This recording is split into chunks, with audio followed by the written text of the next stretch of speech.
Hello and welcome to everyone joining us live in this session. And to those of you who are watching this on the YouTube channel, we welcome you as well. My name is Vincent Flores. I'm the Regional Manager for Education USA in the Northeast Asia and the Pacific region. And we are glad to have you with us today to talk about studying English in the United States. Before we start, for those of you who are students or other audience members and not the Education USA advisors, we want to let you know that Education USA is a U.S. Department of State network of hundreds of advising centers in over 170 countries around the world, and we offer accurate, comprehensive, and current information about studying in the United States. So the short story is, if you have one question, or if you have 10 questions, or 100 questions, we're there to help you and give you accurate information. So with that, I'll hand it over to our speaker. Sebastian, go ahead and introduce yourself. And just a reminder, everyone, we are going to be recording this session. So please keep your mics muted until it's time for the Q&A. And feel free to keep your cameras off if you'd like. And remember that at the end, when we do Q&A, if your camera is on, it will be recorded for the YouTube channel later. So it's up to you to keep them on, but we do like to see your faces. So please feel welcome. And I'll hand it over to you, Sebastian. Well, Vinny, thank you so much. And hello, everybody, and welcome to the session. This is really exciting to be here. I have talked about this topic before to Education USA, Middle East and North Africa. And today I'm so excited to talk to all of you because I work with many students from South Korea, from Japan. Also, we have students from Thailand now. And I'm happy to see people in the audience from the Philippines, Malaysia, Japan, China, South Korea, of course, Singapore. So this is really exciting for me that I can talk to all of you. And so, yes, you can probably tell I'm a bit nervous, but I hope it's going to be an interesting session for you. Maybe a few words about myself. My name is Sebastian Burkholdt.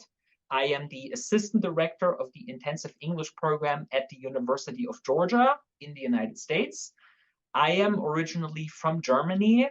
I came to the United States and to the University of Georgia as an international student. I finished my master's degree at UGA. Then I did my Ph.D.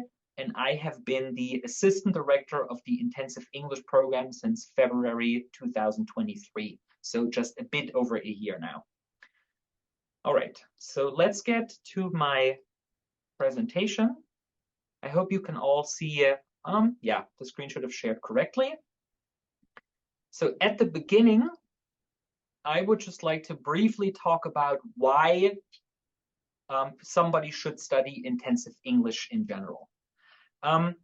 Nowadays, it is absolutely mandatory that one has an advanced level of English proficiency, especially or obviously if you want to study abroad, and especially if you want to go to graduate school. Obviously, if you study abroad in a country where English is the dominant language, and if you want to go to graduate school, an advanced level of English proficiency is absolutely mandatory.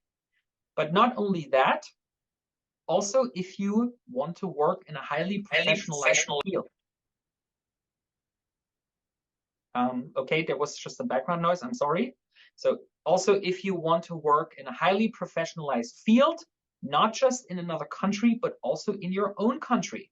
If you want to work in science and engineering, business, whatever it may be, English will be necessary, especially if you work in large international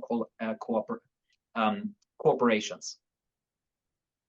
If you want to be a scholar and you want to publish any work, you will probably have to publish in English.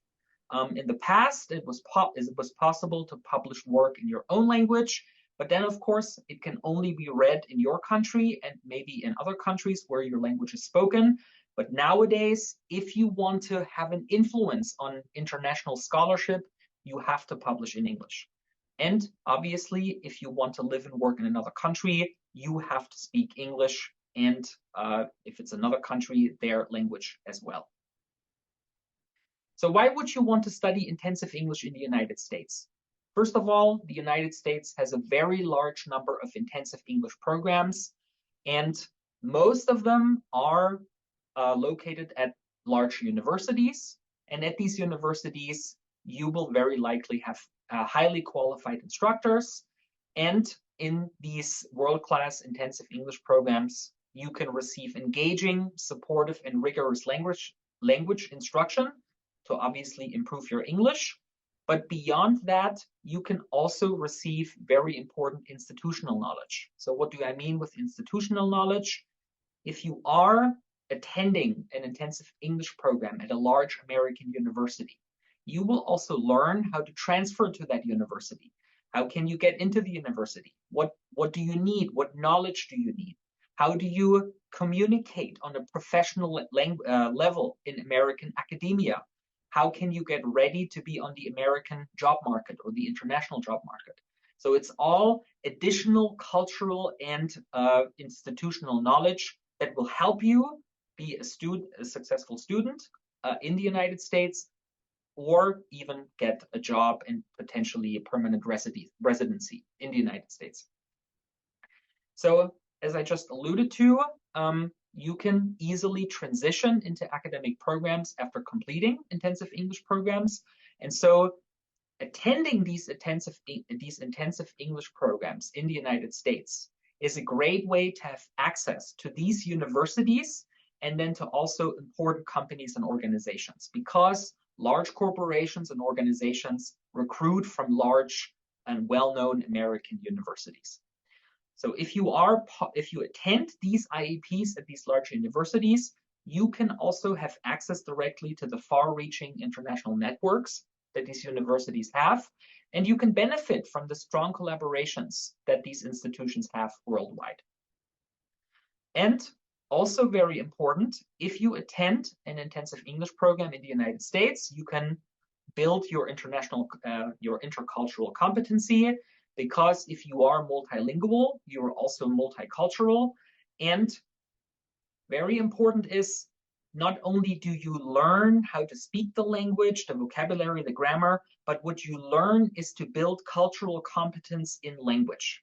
So this is a concept from second language acquisition research. And this is really a concept that combines the idea of learning how to express yourself grammatically correct, how to use idioms in this cultural context correctly, how to use embodied language, how to follow cultural norms, how to develop conversational skills that you need in these specific cultural contexts, and so on. So all in all, when you attend these intensive English programs in the United States, you can easily prepare to live, study, and work in the United States, of course, but in international environments in general. Very important for IEPs in the United States are institutional partnerships. Many IEPs at US universities maintain long-running institutional partnerships with institutions of higher education overseas. So these partnerships are really very important for IEPs and for the institutions abroad, because for both sides, they give planning security. IEPs in the US know there will be groups of students from abroad coming next year. And of course, institutions know there's an IEP where we can send our students to. The benefit for both sides is that these IEPs can then offer tailor-made programs for student groups. So for example, if we know there's a group of 20 students from South Korea coming, we can prepare a really tailor-made program for them, which includes more than just courses. It could also include cultural experiences. It can include trips to explore the environment, and so on. These partnerships with IEPs and institutions overseas can also lead to the development of larger exchange programs where students from academic programs are exchanged. And most important is that by starting and maintaining these institutional partnerships, we can build personal relationships with people at these institutions overseas, and you can build a trustful relationship, which, as you can imagine, is just very beneficial for both sides.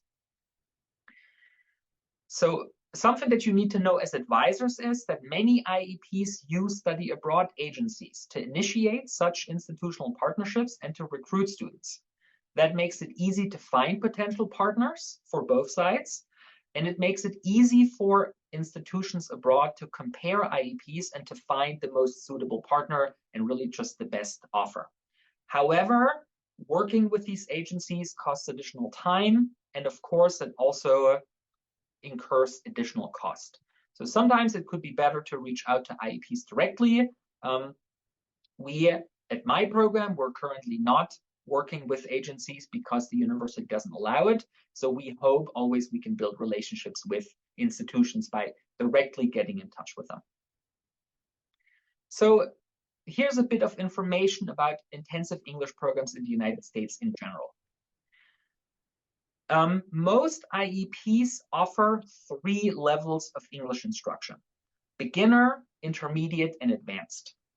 In the beginner level, of course, when you are a true beginner speaking English, you learn the foundations of the language and you develop your beginning listening and speaking skills so that you can engage with the everyday small talk. How are you? My name is, I'm from, these things. However, really the focus of studying English in the United States in most intensive English programs is on the intermediate and advanced levels. In the intermediate level, students can further develop their vocabulary and knowledge of grammar for the everyday use of English. And they can, of course, practice their listening skills, speaking skills, writing skills, so that they can participate in everyday communication situations and also in communication at work. When students graduate to the advanced level, they will acquire primarily academic and professional vocabulary. They can practice their listening, speaking, and other skills so that they can study and work in the United States, for example, in academic jobs. And in the advanced level, there's a very heavy focus on the practice of academic writing and of professional communication skills. For example, presenting your own research as a doctoral student to academic audiences at conferences, for example. So most IEPs offer a very similar number of core courses for listening and speaking, for reading and for writing, and also for grammar. And in most IEPs, these, the way I listed this, are these separate courses. So you have a course for reading, you have a course for writing, you have a course for listening and speaking, you have a course for grammar. In addition, these IEPs offer optional courses, sometimes called electives. And these electives can really have a variety of topics. It can be a conversation course, it can be a course on communication skills where you learn presentation skills or where you learn how to speak publicly. Some IEPs offer courses for pronunciation or courses where you can learn specialized vocabulary for special fields like in sciences or in business or in medicine or law. Some programs also offer courses on composition where you learn how to write a text. And most programs also offer courses that help students prepare for the test of English as a foreign language and for the IELTS test.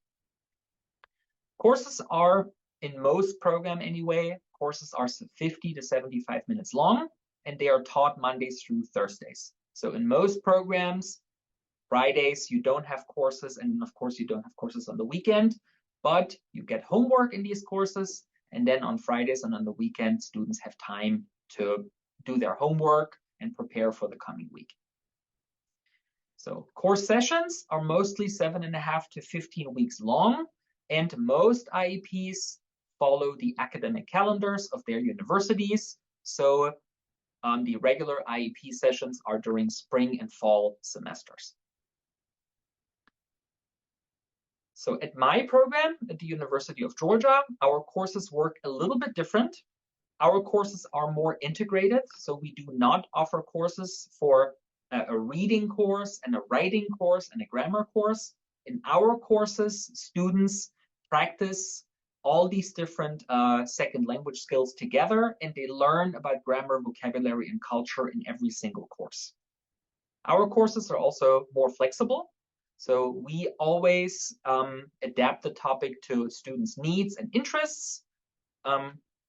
So for example, if we have a larger number of students from a specific country, then we will make an effort to bring more content, cultural content from that country into the course curriculum.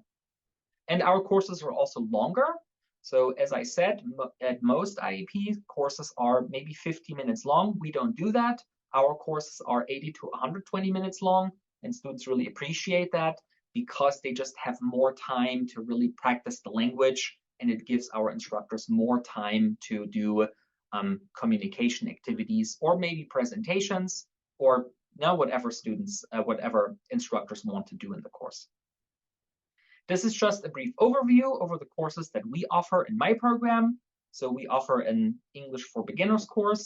And here you can see our courses really focus on listening and speaking, reading and writing, and then conversation and communication.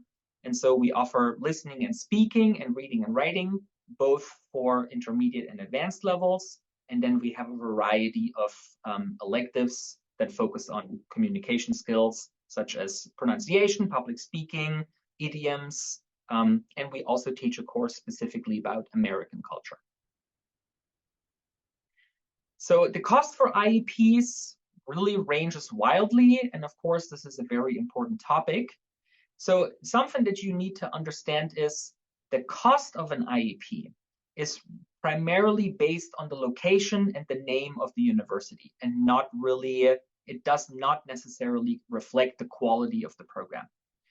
When you think about the cost for IEP, there's many things you have to keep in mind. Obviously, you have to pay for the tuition. You have to pay the tuition for the courses. You also have to pay an application fee. This can be $100, $150. I've seen $250. That depends on the IEP that you're applying to. And you also have to pay many other institutional fees at most universities anyway. There are universities that charge visa fees, technology fees, program fees, facility fees. There's a variety of fees that you may have to pay. Obviously, you have to buy textbooks. This is not a large cost factor, but it is a factor nonetheless. You also have to have health insurance if you are a full-time student in the United States. So if you are in the United States on an F1 or J1 visa, you have to have health insurance. And as you probably know, health insurance in the United States is very expensive. And of course, you have to live somewhere. You have to eat something. You have to be able to get around. So living expenses are most often not counted into IEP cost, but of course, they are a big factor when you think about studying abroad. So some universities or institutions may offer scholarships, and students should definitely ask for them. But it's not that IEPs are able to give out scholarships. Students should rather ask their own universities for scholarships. Or in our case, we are currently trying to build a relationship with SK Battery, who has a large plant here in Georgia. And SK Battery is willing to pay for IEP courses for the family members of workers. So there are multiple opportunities to have the tuition costs covered, and students should definitely figure or try out multiple options and just ask around if there's a possibility to have financial support for learning English. So here's a quick comparison between 3 different intensive English programs in the United States. So I have selected Columbia University at New York City. Columbia is one of the most well-known, most reputable universities in the United States. And of course, New York City is a dream destination for most people. However, if you want to study intensive English at Columbia University, this is going to be very expensive. And as you can see, the cost for 1 semester of study, 15 weeks, is around $25,000. If you want to study in California, at the University of Southern California in Los Angeles, then you will have to pay less, but still the program cost is going to be around $7,300, not including any living expenses. So if you also count living expenses in Los Angeles, you easily get to $15,000 to $20,000 per 14 weeks. If you come to the University of Georgia in Athens, we are 1.5 hours away from Atlanta, so we are not in a large metro area. And in our program, the cost is not low, but it is much lower than in other places. So if you find an affordable place to live, the cost to study in our program can be a third than what it would be in New York City, for example. So as I have already mentioned, IEPs that are part of American universities follow the academic calendar of the university. The picture that you can see is an example of how the academic calendar at my university looks like. And the academic calendar at US universities works like this. You have an academic year. It begins in mid-August and it ends at the beginning of May. You have a fall semester, which begins in mid-August and ends mid-December. Then you have a break over Christmas, where obviously Americans go home to their families and they celebrate Christmas. For international students, this is an opportunity to travel. And then at the beginning of January, the spring semester starts and it lasts until the beginning of May. Most IEPs offer an additional summer semester. Most often the course plan is not the same as in the fall and the spring, but most IEPs offer additional courses in the summer nevertheless. And summer semesters normally start mid-May and end at the end of July.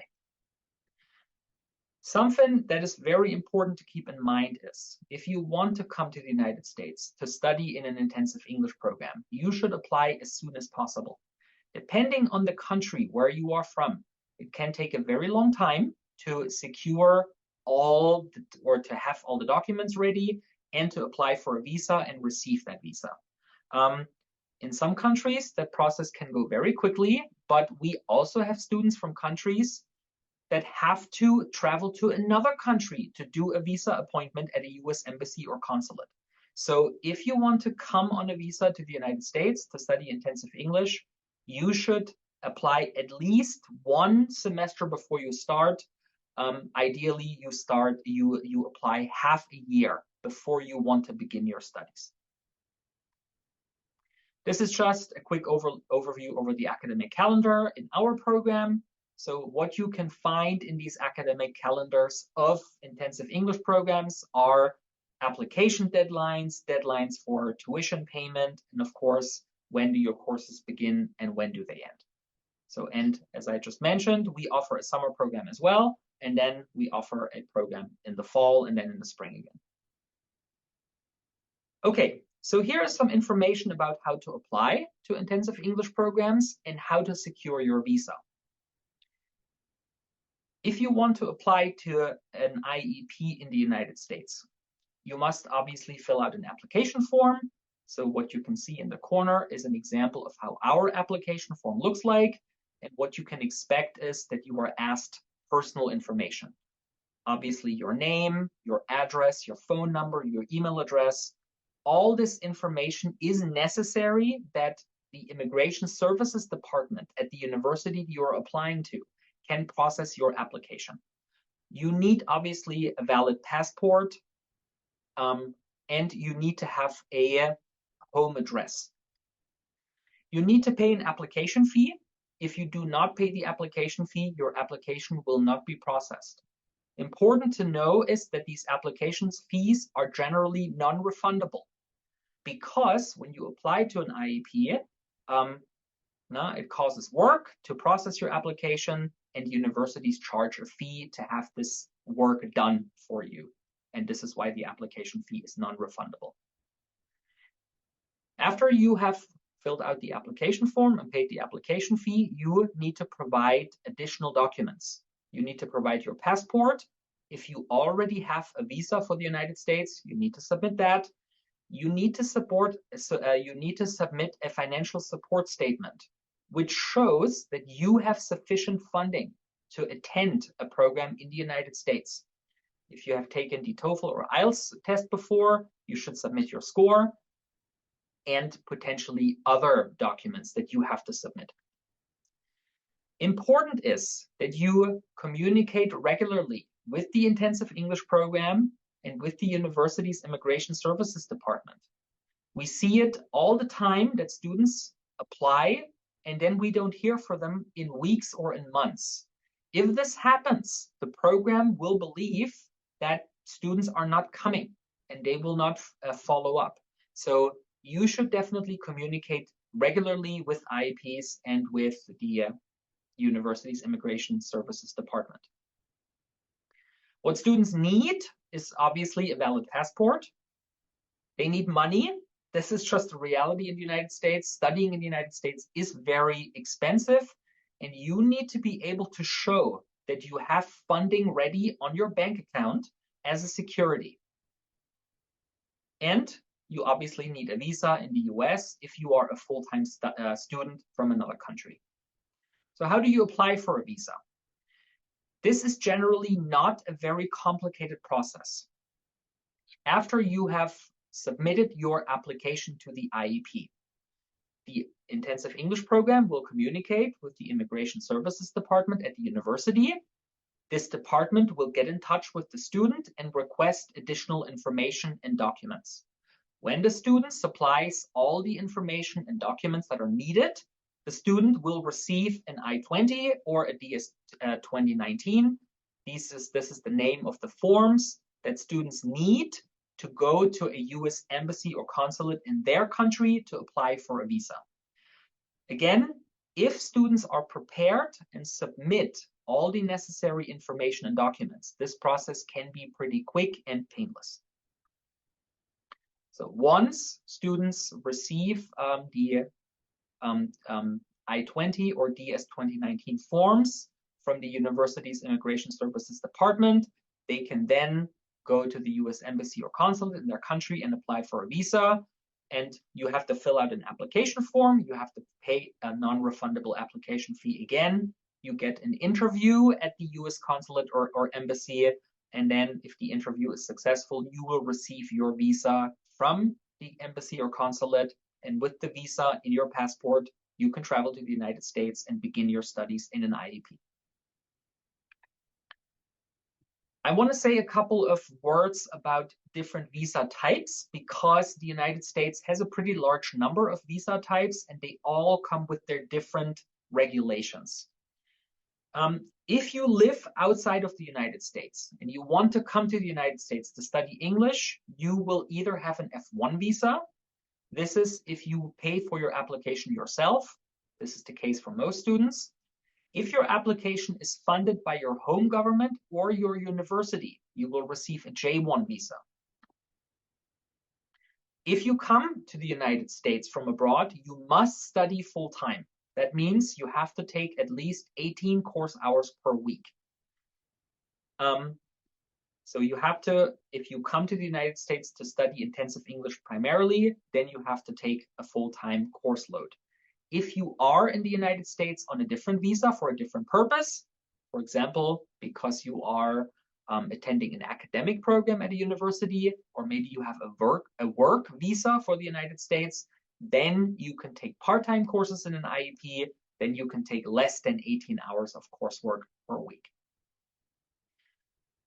You can also bring your spouse or a dependent to the United States if you study in an intensive English program. So a dependent could be a parent or a child in most cases. And yes, so if you are the spouse or dependent of a student who is in the United States, then if the person who attends an IEP has an F1 or J1 visa, then you will receive as a dependent an F2 or a J2 visa. And with an F2 or J2 visa, you can only study part-time. So the person with an F1 and J1 visa, they must study full-time. If you have an F2 or J2 visa as a dependent, you cannot study full-time. There are many other different visa types in the US, L, B, M, H, what have you. And if you hold a different visa, then you must check with the university's Immigration Services Department. They will give you information on what you can do in an intensive English program with your visa type. What most students don't know is that if you are in the United States on a visa, you will likely have permission to work.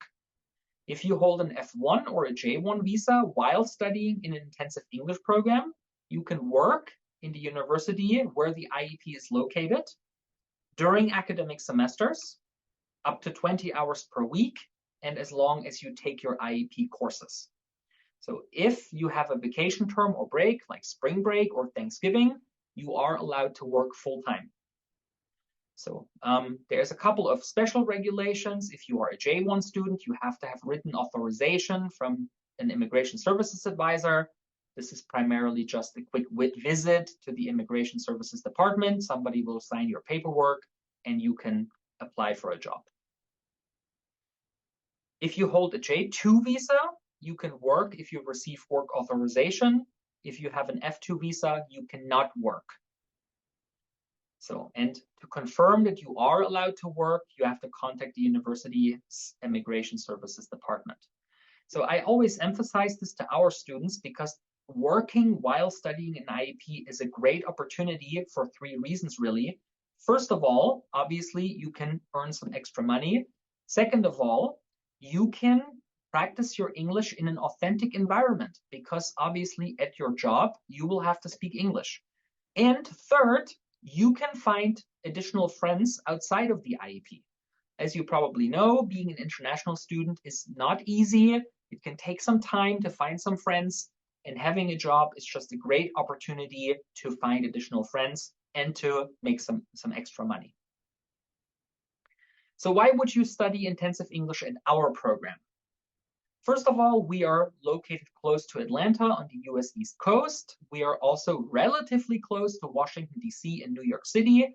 From Athens, you can drive to Washington, D.C. in 10 to 12 hours, or you can fly to D.C. in an hour and a half and 2 hours to New York City. So on US scale, this is not too far away.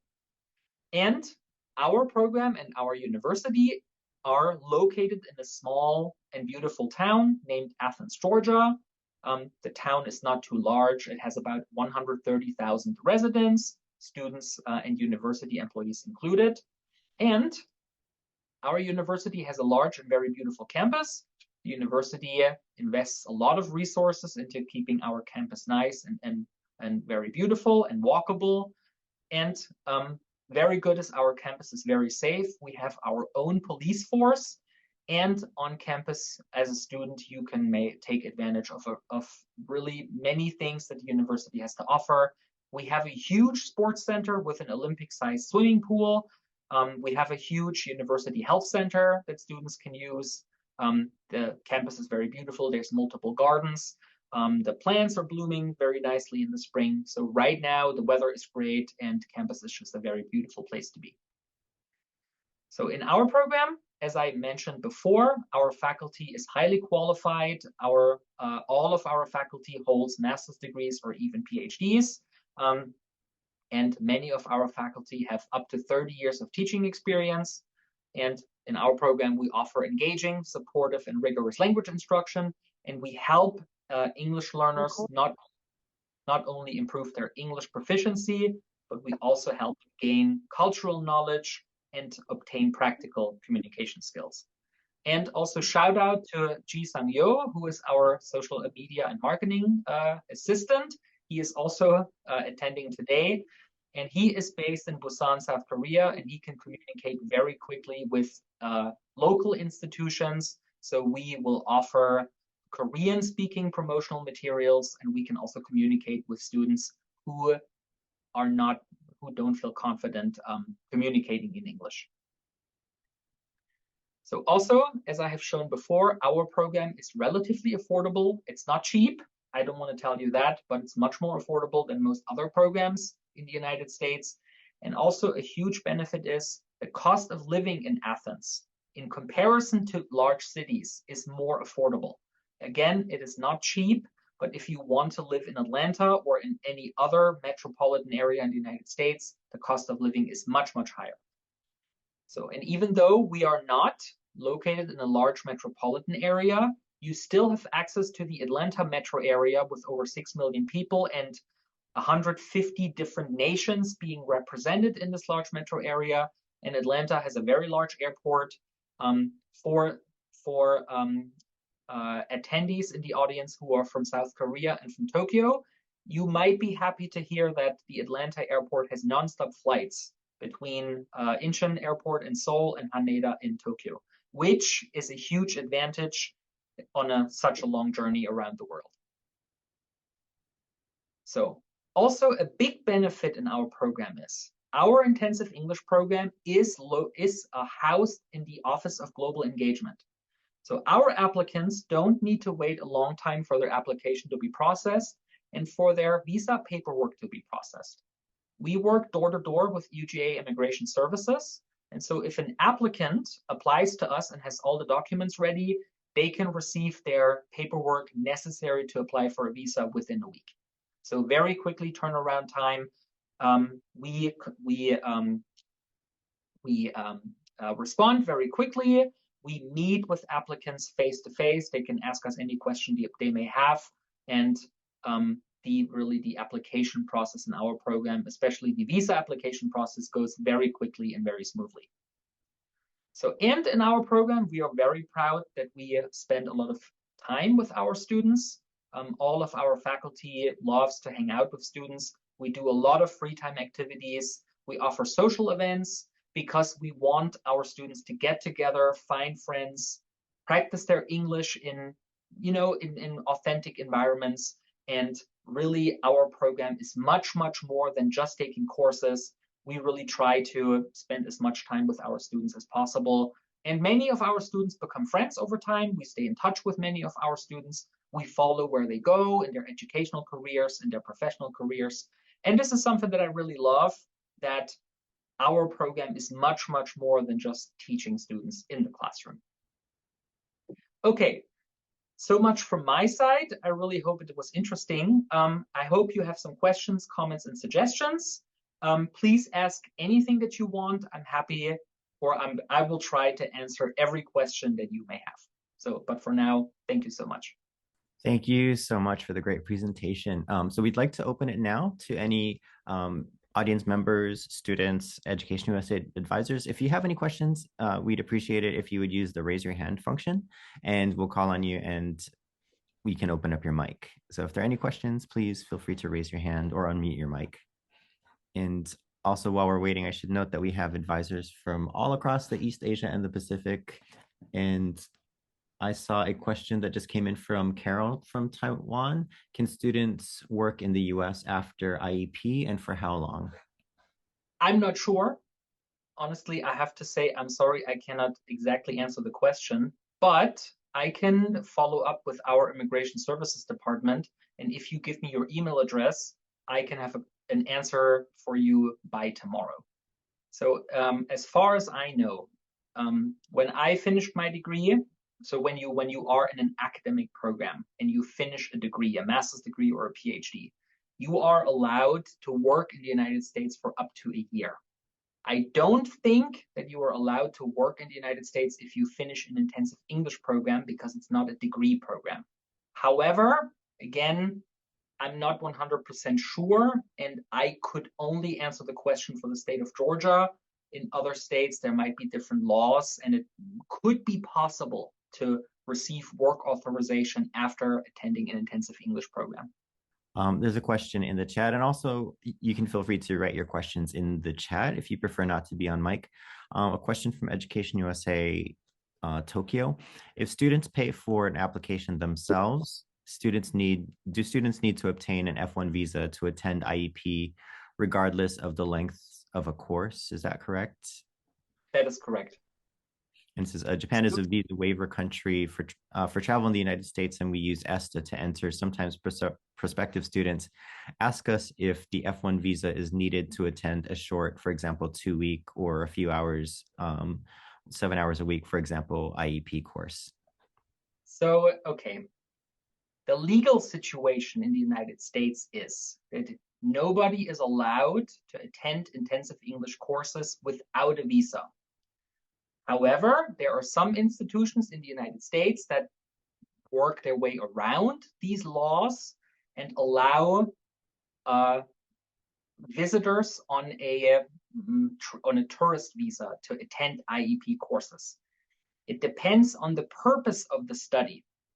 So you can make an argument that as a tourist, you only attend a course for your personal pleasure. But the truth is, intensive English programs exist because somebody wants to study intensive English on a professional level. And by law, it is actually not allowed to attend these IEPs without a visa. Here in my IEP and with our Immigration Services Department, we follow these laws very strictly. So at our IEP, it's not possible to attend with ESTA. You will have to have a visa. However, having a visa has also a lot of benefits. For example, legal protection, and you are eligible for healthcare, for example. If you are in the United States on ESTA, you are legally not protected of anything. Thank you. And there's another question from Tina about what TOEFL score range would you recommend to attend an IEP program? So this question, I have to say, I have to answer from my perspective. There are many IEPs that require minimum TOEFL scores. We do not, because in my opinion, this is my personal opinion, the TOEFL test doesn't really tell me what the English proficiency of somebody is.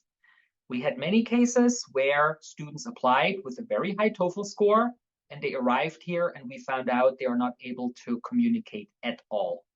So in our intensive English program, we interview every single applicant. We meet with them on Zoom, 15 to 20 minutes. And while meeting with them, we can get a more realistic impression of what their communication ability in English is. And then we can give a much better recommendation for what level of IEP courses they should attend.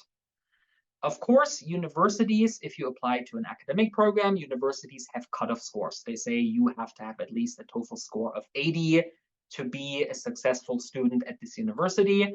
But currently in our program, we teach a number of current graduate students at the University of Georgia. Some of them are fifth-year doctoral students, and even they don't feel confident in their English proficiency. So to answer the question, I personally will not make a recommendation for a minimum TOEFL score.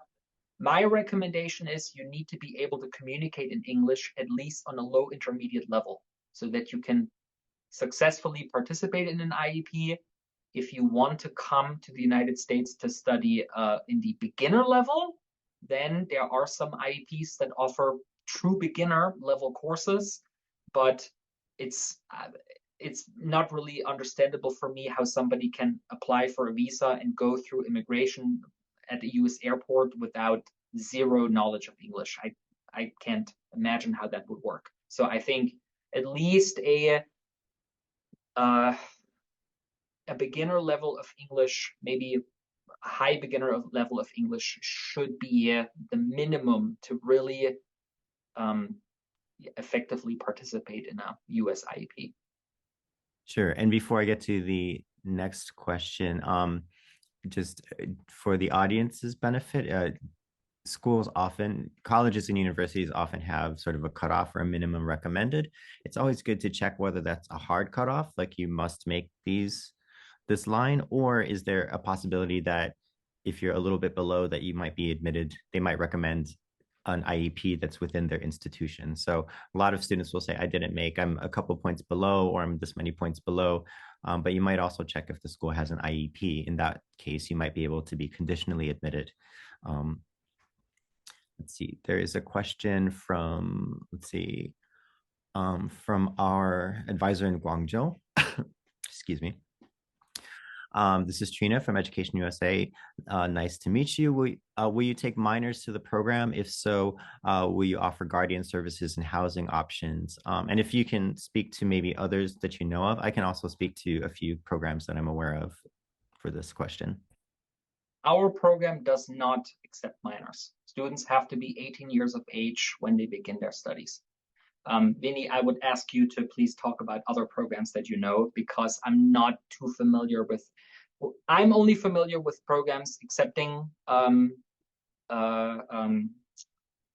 students that are 18 years of age if they are from other countries. But Vinny, maybe you know more in this regard. Sure, and I'll keep it very general. There are some programs that are specifically for high school students, so you might look for those. One of the issues that one of the issues with minors is that they would essentially be in dormitories with adults. So you might be looking for a special program that is specifically caters to high school students or minors. They do have them. Certain schools have them, and in other cases, they may have a program where a student can join, but they would have to be in a homestay or something like that, which may or may not be arranged by the institution. So there's a range. Generally, most schools will not admit minors, but there are a few that will admit them in certain conditions and a few that are specifically for minors. But those would be like a cohort program, so that young students are not staying in the same dormitory, for example, as adults. And see if there are any other questions from students, audience members, or Education USA advisors. Feel free to drop them in the chat or raise your hand or unmute your mic. Advisors, we'd love to see your face. Please ask a question if you have any. I see a hand raised. Brian from Education USA in the Philippines. Please go ahead. Hello. Uh, I just want to ask, because majority of Filipino students who apply for an education in the United States are English speakers, because a lot of us in the Philippines, since we are an English-speaking country, are actually already fluent when it comes to speaking the language. So I just want to ask on that note, how can taking the IE program benefit them, the students who might be interested in taking this program when they get to the United States? So in our program, we actually receive a lot of applications from people who speak English very well already. And this is where really, I mean, we would not put those students in intermediate level courses. That's not necessary. We put those students into advanced level courses right away. And as I have said towards the beginning of my presentation, the advanced level courses in IEPs really are college prep courses. So you focus heavily on writing instruction, academic English, presentation skills. And even though people may speak English fluently already, most often they don't know how to write on an academic level. They don't know how to give presentations on a professional level at conferences, for example. They don't know specific idioms or academic vocabulary that is used in the United States. So if we have students in our courses that are fluent in English already, so I teach advanced level courses primarily, I actually like that because this gives me the opportunity to teach a course on a much higher level.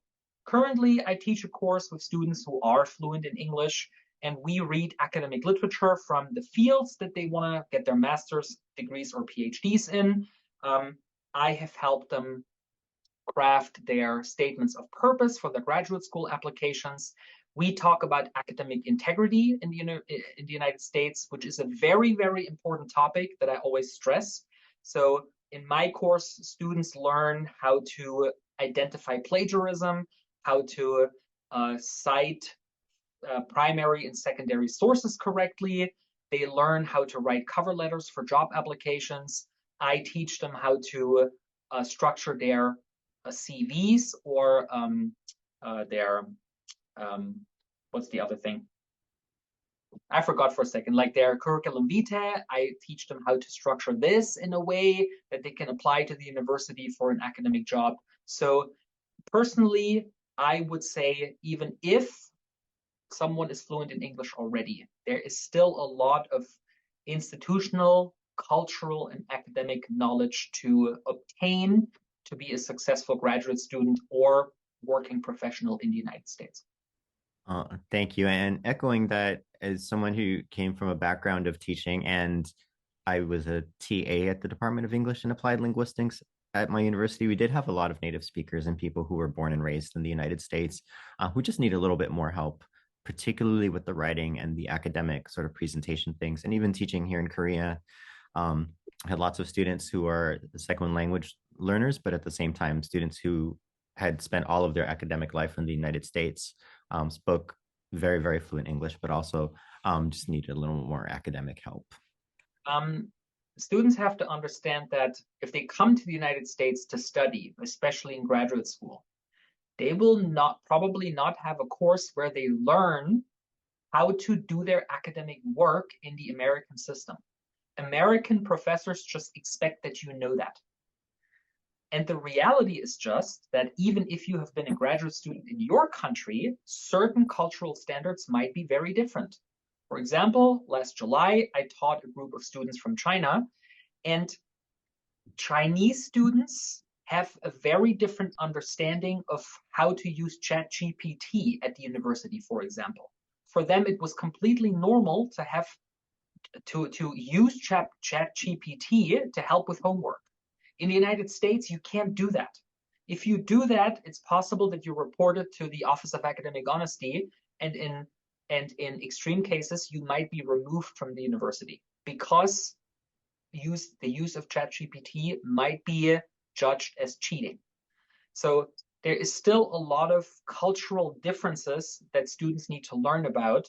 And we see this all the time. I worked in an Office of Academic Honesty for a year and a half. And we have lots of international students who spoke English very well and who were successful students. But because they did not know certain cultural knowledge, they did not really know how to navigate this cultural space at the university, at an American university, the right way. Okay, we have time for a few more questions. I see one hand raised and a question also in the chat, both from Taiwan, from Education USA Taiwan. I'll start with Tracy with your hand up. Go ahead. Hi, thanks. And thank you, Sebastian, for all your sharing. I was an exchange student at the University of Georgia, so go dogs. Oh, very good. Yeah, I love Athens. And I actually have two questions. So I would imagine that a lot of students will want to take the IEP courses prior to their official study for a degree. So can you share your observation in terms of in your program? Are there more high school students who intended to enroll in undergrad program, or are there more mature students who are planning to apply for graduate study? So that is the first question. And the other question is, I really love your sharing about how the IEP program can be a pre-college support kind of setup for the students. So I'm wondering if in the curriculum, is there any part of the courses that would support the student to do their applications to apply for the next degree? Yeah. Thank you. So thank you for your questions, and go dogs. To answer your first question, currently we have more mature students who have finished a bachelor's degree in their country already, and then they come to our program because they want to prepare to go to attend graduate school at UGA or another university in the United States. And this is currently where the focus in our program lies, because we just have more students there. But if we see or if we receive more applications from students who just finished high school, of course, we would extend our program to cater more to them. Good news is our intensive English program has an agreement with UGA's graduate school. Applicants do not have to fulfill the TOEFL score that UGA's graduate school requires. If students have a lower TOEFL score, they receive conditional admission, then they are referred to us. Students can take courses with us, and after successfully completing those courses, we report to the graduate school that they have fulfilled the language proficiency requirement, and they will be fully admitted to UGA. And I think for us, this makes us sort of a stepstone program where we can prepare students for graduate study at UGA, and then by completing our courses, they can be directly admitted to graduate school. Your second question, the answer is yes. I mean, the students who want to attend graduate school at UGA, they must complete our advanced level courses. And I always teach the reading and writing course. And part of this course is always to learn about how do I write emails at UGA? How do I find information about the people I want to write to? How do I address faculty and staff the correct way? How do I write a statement of purpose for my graduate school application? How do I structure my CV? How do I find information about my academic programs? What sort of professors should I be targeting?